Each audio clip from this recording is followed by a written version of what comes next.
తప్పకుండా సెప్టెంబర్ 17 లోపల ఈ వ్యవస్థనంతా పకడ్బందీగా ఏర్పాటు చేసే బాధ్యత నేను తీసుకుంటా అని చెప్పి ఈ సందర్భంగా మీకు అందరికీ నేను మాట ఇస్తున్నాను.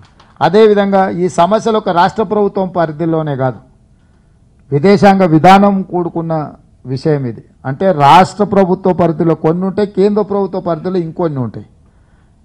ఇది రాష్ట్ర కేంద్ర ప్రభుత్వాలు కలిసి సమన్వయంతో చేయాల్సిన కొన్ని సమస్యలు ఉంటాయి. మరి వీటన్నిటిని పరిష్కరించుకోవాలంటే రాష్ట్రంలో నేనున్నా, కానీ కేంద్రంలో కూడా మీ తరఫున మాట్లాడేటోళ్ళు ఎవరైనా ఉండాలి కదా. అవసరం అనుకుంటే పార్లమెంట్లో లేచి నించొని ఇది మా సమస్య, మా కోరుట్లలో లేకపోతే మా జగిత్యాలలో లేకపోతే మా నిజామాబాదులో మా ఆర్మూర్లోనో మా బోధన్లోనో మా వేములవాడలనో ఎక్కడైనా ఒక సమస్య ఉందిగో ఈ కార్మికుడి పేరు ఇది, ఈ కార్మికుడికి సమస్య ఉంది, దేశంలో ఉంది అని విదేశాంగ మంత్రిని అవకాశం వస్తే మనమే మంత్రులు అవ్వడం, మనమే నిర్ణయాలు చేయడం, మనమే సంతకాలు పెట్టడం ఒక్క అవకాశం. ఆ అవకాశం రానప్పుడు కనీసం మీ తరఫున ప్రశ్నించే వ్యక్తులైతే పార్లమెంట్లో ఉండాలి కదా. ఇప్పటి వరకు మీరు చాలా మందిని పంపించారు, మీ తరఫున మాట్లాడిన వాళ్ళు ఉన్నారని నేను అనుకోవడం లేదు. పార్లమెంట్లో కొన్నిసార్లు ఓటమి కూడా మంచి భవిష్యత్తుకు ఒకసారి ఉపయోగపడుతుంది. ఉదాహరణ నేను 2018 శాసనసభ ఎన్నికలలో ఓడిపోయిన తర్వాత మిత్రులు కావాల్సిన వాళ్ళు, మిత్రులేమో బాధపడ్డారు, శత్రువులేమో సంతోషపడ్డారు, అయిపోయింది ఈయన పని అని. కానీ 3 నెలలు తిరిగే లోపల ఎన్నికలు వచ్చినాయి. పార్లమెంట్ సభ్యుడైనా ఢిల్లీకి వెళ్ళడం వల్ల దేశానికే పెద్ద పార్లమెంట్కు ప్రాతినిధ్యం వహించే అవకాశం వచ్చింది. వితిన్ 3 monthsలో ప్రజలు విఘ్నులు ఆలోచన చేసిండ్రు, ప్రశ్నించే గొంతుక ఉండాలి అని ఎంబడే నన్ను ఎంపీకి పంపించారు, ప్రశ్నించే గొంతుక ఉండాలని జీవనాన్ని ఎమ్మెల్సీకి పంపించారు. మీరు అందరు కలిసి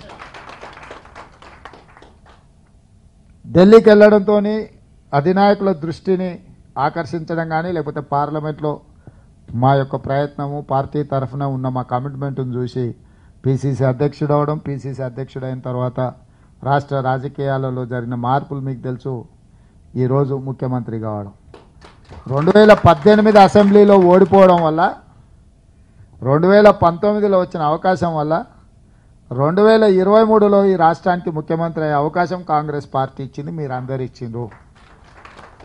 నాకెందుకో బలంగా జీవనానికి కూడా అట్లా అదృష్టం వరించి కేంద్రంలో మంత్రి అవుతాడని నేను భావిస్తున్నా.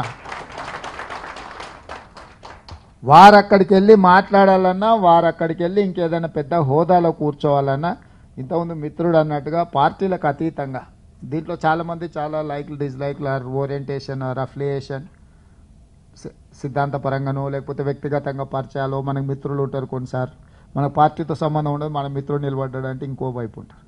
కానీ ఈ ఒక్కసారి మాత్రం నేను మీకు చేసే విజ్ఞప్తి, నేను రాష్ట్రమంతా కూడా అడగడంలే, కరీంనగర్, నిజామాబాద్, ముఖ్యంగా నిజామాబాద్లో అక్కడనే సమస్య ఉంది, అక్కడనే మూలం ఉంది, పరిష్కారం కూడా చూపించాల్సింది అక్కడనే. పరిష్కారం చూపించాలంటే మీ తరఫున ప్రాతినిధ్యం వహించే వ్యక్తి పార్లమెంట్లో ఉండాలి.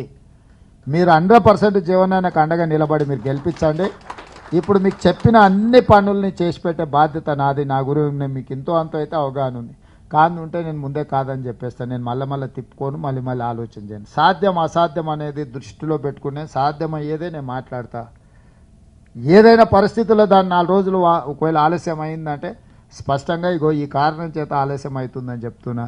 ఇప్పటి వరకు నేను ఇక్కడి వరకు రావడానికి నేను ఒక స్పష్టమైన నిర్ణయంతో ముందుకు వస్తున్నా కాబట్టి ప్రజలు కూడా అర్థం చేసుకొని అవకాశం కల్పించింది. ఇప్పుడు కూడా నేను మీకు అందరికీ ఇంత ఓపికగా ఇక్కడ ఉండి క్రమశిక్షణతోటి, చాలాసార్లు నేను ఇట్లాంటి సంఘాల మీటింగులకు పోవాలంటే కొంచెం హెజిటేట్ చేస్తాను.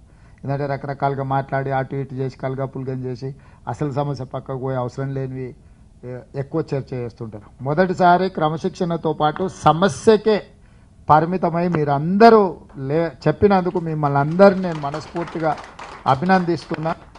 ఖచ్చితంగా ఈ సమస్యలు రాష్ట్ర ప్రభుత్వం పరిష్కరించదగినవే. ఇవి పరిష్కారం చేయలేని సమస్యలు కాదు. ప్రభుత్వానికి పట్టింపు లేకపోవడం వల్ల ఇప్పటివరకు ఇవి సమస్యలుగా కొనసాగుతున్నాయి.